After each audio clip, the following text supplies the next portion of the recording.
E para nós que somos investidores de Alupar, o que esperar para 2024? Concessões novas de transmissões, ampliação, diminuição dos investimentos, aumento nos dividendos. Vamos conversar sobre isso aqui nesse vídeo. Vou te mostrar alguns dados, as projeções do mercado, um pouquinho do passado dessa empresa Alupar também, para você que quer ser investidor, estudar essa empresa ou que já investe.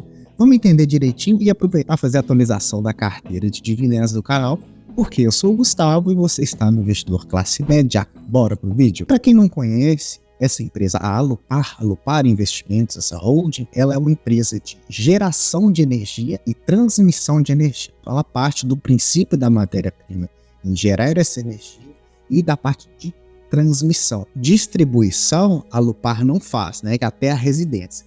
Ela só trabalha até na produção e naquelas torres enormes que a gente vê quando a gente está viajando. E a Alupar, ela tem crescido nos últimos anos, tanto na geração quanto na transmissão. Na transmissão a gente tem, olha só, em 2005 a Alupar tinha 2.000 quilômetros de linhas de transmissão. Aqui em 2023 ela está com 8.254 quilômetros de extensão em transmissões.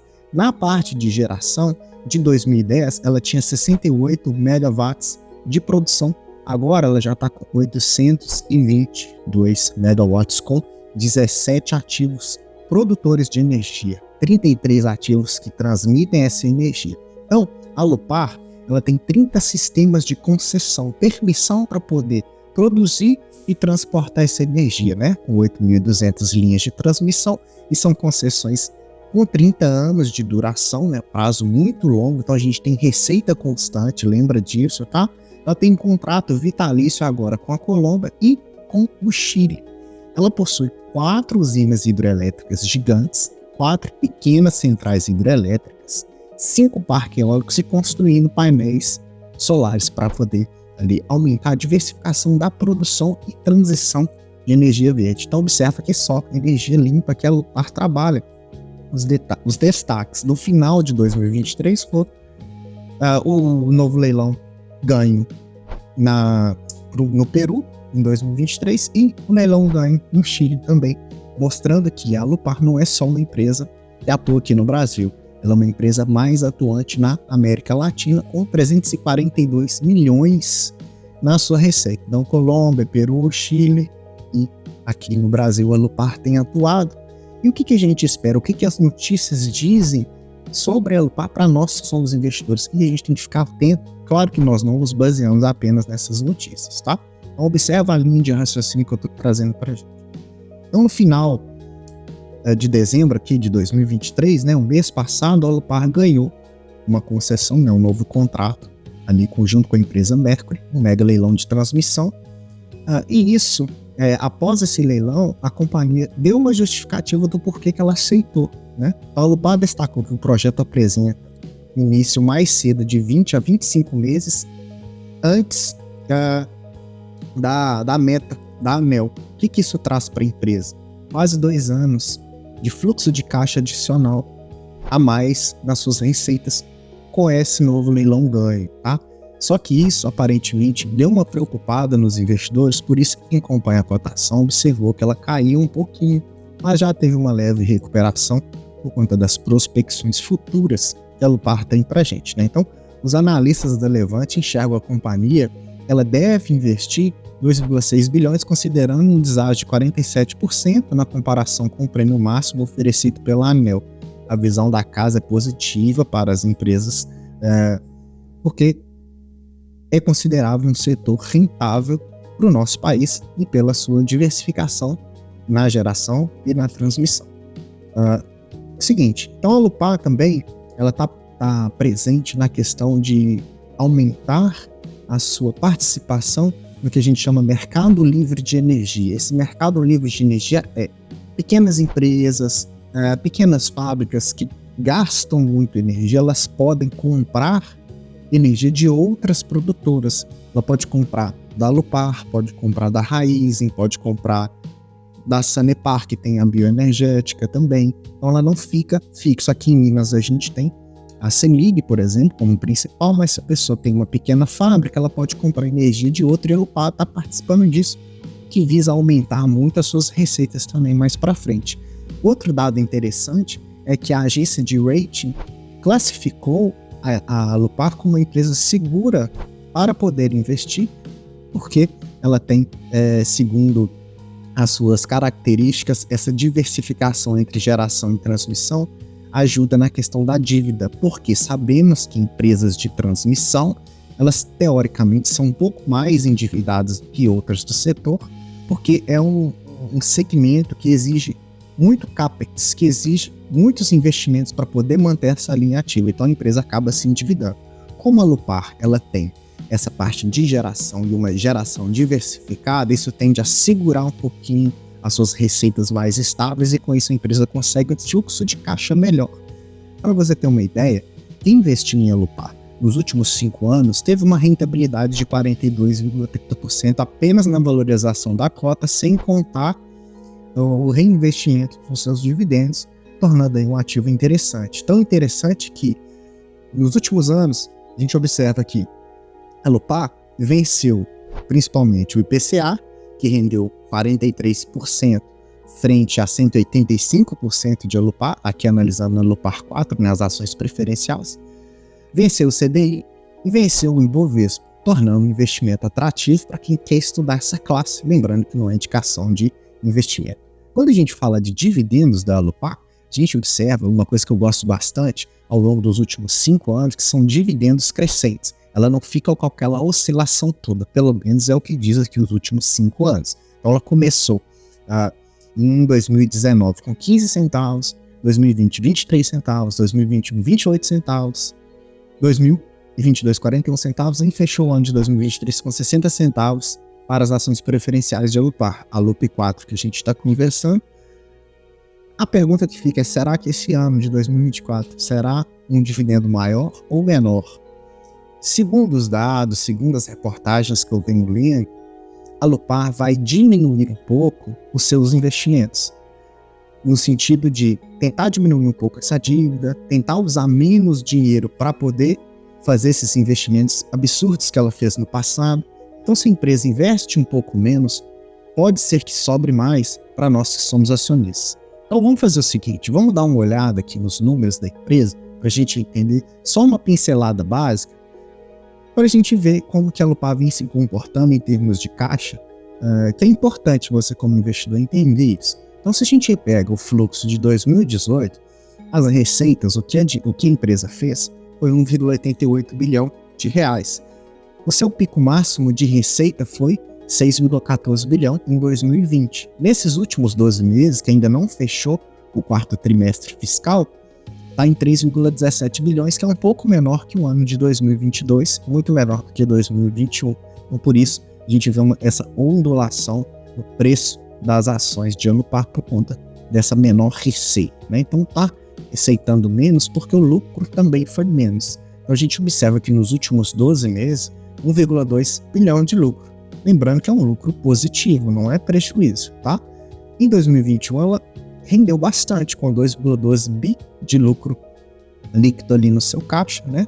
A gente tem como dívida aqui mais estável, né? Começou lá em 2018 com 2,1 bilhão, depois foi crescendo, investindo, tomando dívida para poder ganhar concessão no Chile, na Colômbia, no Peru, aqui no Brasil. Então ela usou essa dívida para fazer esses grandes investimentos. Chega uma hora que o investimento para e a empresa começa a receber apenas os lucros. Então é uma projeção do futuro, segundo os analistas, que a Alupar faça mais distribuição dessa renda, porque já investiu bastante e vai dar uma seguradinha, né? Então a gente observa que o ROIC dela, né, o retorno sobre o capital investido, fechou os últimos 12 meses com 11%, que tá legal, tá acima de um parâmetro, acima de 10% eu acho interessante, tá? Lembrando que em 2021 foi seu ano recorde com 18,25%, que aqui a gente está analisando no passado também. Ela fechou ali com a dívida líquida de 8,9 bilhões, então uma dívida que vem se mantendo mais alta de 2021 para cá, né? Resta a gente saber o próximo resultado, quanto que isso vai fechar e daqui para frente, né? Para a gente continuar entendendo sobre a Alupar, a gente precisa dar uma analisada naqueles indicadores fundamentalistas também, tá? Quando a gente analisa, a gente vê que nos últimos 12 meses, só um retrato do passado, a Alupar distribuiu mais de 6% de dividend yield, tornando ali atrativa para a carteira de dividendos do canal, que eu vejo acima de 5%, 6%, eu já acho interessante. Hoje ela está negociando um PL de 12,02, está com um PL acima de 10, que é o que eu gosto, diminuindo um pouquinho a atratividade no investimento, se analisar somente esse indicador PL, né, o preço-lucro. Por que o PL aumentou? Porque diminuiu o lucro, né? A gente mantém o preço da ação dividido pelo seu lucro, em tese aqui, né, PL. Se o lucro diminui, o denominador fica diferente. Então, a gente consegue aumentar esse valor se aumenta o PL, a empresa, em tese, fica mais caro, tá? Mas o ponto positivo é que ela tem só 1,1 de preço sobre o valor patrimonial, então ela não é negociada a vários múltiplos, assim, né? Um EV/EBITDA de 7,4, em média. A dívida líquida pelo EBITDA controlável para uma empresa dentro desse setor de geração e transmissão, né? Se você pegar, por exemplo, a Taesa, ela também está gerando até um pouco mais do que isso. Então, é uma característica deste segmento, tá? A gente pega o ROI dos últimos 12 meses em 9,8, o ROIC 9,3.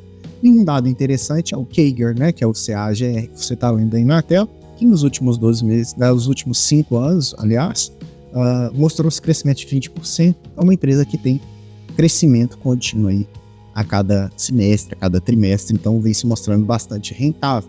Quando a gente analisa se é para comprar, se é para vender, o que é para fazer, segundo 13 analistas do mercado, tá? Isso é um dado do mercado, não é um dado onde eu estou tirando conclusões, então o mercado analisou esses 13 analistas e dos 13 analistas a média é para compra, porque espera-se um ganho com a valorização do preço da ação e também com a maior distribuição de dividendos para o futuro, né?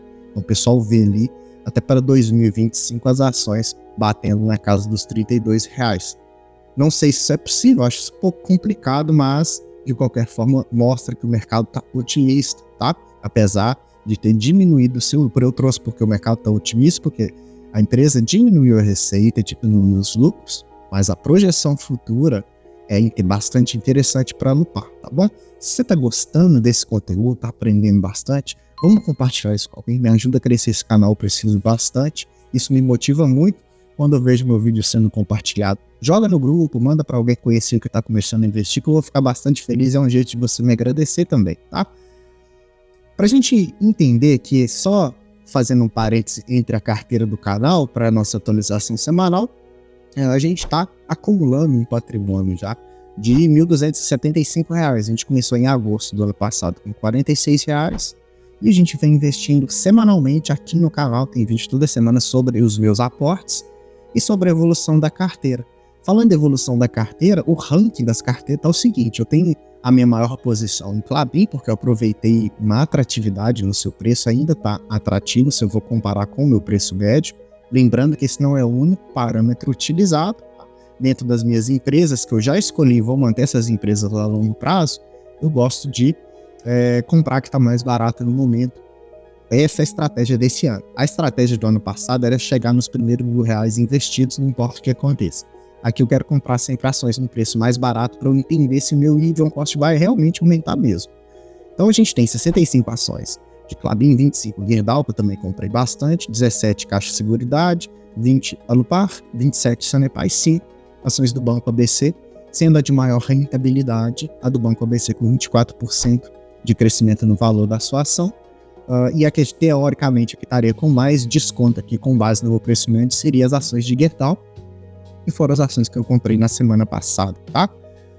Teoricamente seriam vantagens eu comprar Klabin, Gerdau e Alupar, porque variações negativas abaixo do meu preço médio, porém, nossos investimentos são limitados, o dinheiro não é infinito, eu tenho que escolher alguma ação. Então, para escolher, eu criei algumas regras. As regras para quem está começando a investir que eu acho interessante é a resiliência de ter os R$50 semanais, de no máximo 12 ativos na carteira de empresas que pagam dividendos, que é o propósito da carteira aqui, de setores que são perenes, que a gente utiliza no mercado diariamente, respeitando uma diversificação, que em tese, teoricamente, teria que ser uma diversificação qualitária, mas como eu estou aproveitando as oportunidades de compra, comprando as ações da carteira que estão mais baratas, Então acaba que isso se desbalanceia um pouco, mas aí na meta futura é deixar isso mais ou menos igual. Então, nessa semana, aproveitei e comprei ali 5 ações de Alupar a R$ 9,82, que foi o momento onde ela baixou um pouquinho o preço. Desde o ano passado ela estava sendo negociada em R$ 10, R$ 11. Eu vi essa oportunidade e achei interessante fazer esse aporte. Lembrando mais uma vez que eu não quero que você copie isso aqui, é só para você entender a filosofia de investimento, e com essa filosofia você aplica nos seus estudos, tá bom? Para nossa carteira, apesar dessa correção que o Bovespa tem feito, né, ele chegou a 134 mil pontos, aí já agora está 127 mil, então deu uma pequena baixa, muita gente se preocupa com isso, mas a carteira do canal, como são empresas lucrativas, segue vencendo em Bovespa por enquanto, lembrando que isso não é essa rentabilidade da carteira não é o mais importante é acumular número de ações e receber dividendos. Então, a gente tá com uma rentabilidade de 16,6% desde o início da carteira, contra o Ibovespa que rendeu 8%, batendo aí descaradamente no CDI. Eu espero que isso se mantenha positivo, porque eu fico mais feliz. Lembrando mais uma vez que se você ficar ficcionado com rentabilidade de carteira, você vai se frustrar muito. Foque no seu número de ações, foque nas empresas que você gosta, em empresas lucrativas, e foque na distribuição de dividendos que sua carteira vai performar bem a longo prazo, tá bom? E depois dessa compra, nossa carteira deu uma mudadinha nos segmentos. Então a gente continua com as 65 ações de Klabin, aí agora a gente já tem 25 ações de Alupar, que ela já está ocupando aqui o segundo lugar no ranking. Em terceiro lugar a gente tem Gerdau, quarto lugar Caixa Seguridade, quinto lugar Sanepar e sexto lugar Banco ABC. A gente está precisando fazer um aporte aqui no Banco ABC, mas eu estou com um viés aqui de compra passada, que são o viés que eu preciso vencer. Banco ABC vale muito mais que R$23, mas eu tô com um preço fixo em 19. Eu queria que ficasse um pouquinho mais barato para eu poder fazer o aporte nesse banco, tá? Em termos de segmentos, a gente está aqui mais exposto a papel e celulose, não é tão interessante porque é uma commodity cíclica. Energia elétrica está ok em segundo lugar, vamos jogar ela para cima depois. Depois a gente tem siderurgia, seguradoras, água e saneamento e bancos, que em tese deveria ser o nosso primeiro lugar, digamos assim, mas com a estratégia da carteira do canal que eu defini como uma estratégia pessoal, que cada um tem a sua. A minha é comprar as empresas num preço mais barato que eu consegui da minha carteira, não são qualquer empresa, tá? Da minha carteira, as empresas mais baratas, é meio bagunçado por um tempo, e a gente vai estudando o que vai acontecendo aqui nesse meio. Então aqui nesse vídeo, o que a gente estudou? A gente pegou, muito importante que você, se você continuou até aqui, é muito importante que você ouça isso. A gente pegou uma empresa que a gente gosta, a gente viu o que as notícias estão falando a curto prazo. Lembra que sempre notícias trabalham a curto prazo. O que as notícias estão falando desta empresa, o que o mercado tem falado dessa empresa e quais são os dados fundamentalistas, quais são os números que essa empresa apresenta. A gente já casou os 3 pontos, viu que era positivo e a gente foi e fez o aporte. Isso você deve fazer com as suas empresas, com as empresas que você investe, com as ações e com a sua própria tese de investimento. Para você entender mais sobre isso, eu vou te convidar a ir lá no meu Instagram, o Investidor Classe Média. Lá a gente tem caixinha de pergunta todo dia, tem posts pretensiosos. Bastante interessante você aparecer por lá. Eu vou ficar feliz também que você siga lá nessa rede social, tá bom? E se você gostou desse vídeo, se você aprendeu, se você entendeu como que a Alupar trabalha, deixa seu like para mim, eu preciso desse like seu. Se inscreva aqui no canal se você não é inscrito, ativando o sininho para você receber notificação toda vez que chega vídeo novo. E comente aqui, você é investidor de Alupar também? Eu fiquei muito feliz de ter feito esse vídeo aqui para você hoje, te espero numa próxima e até mais.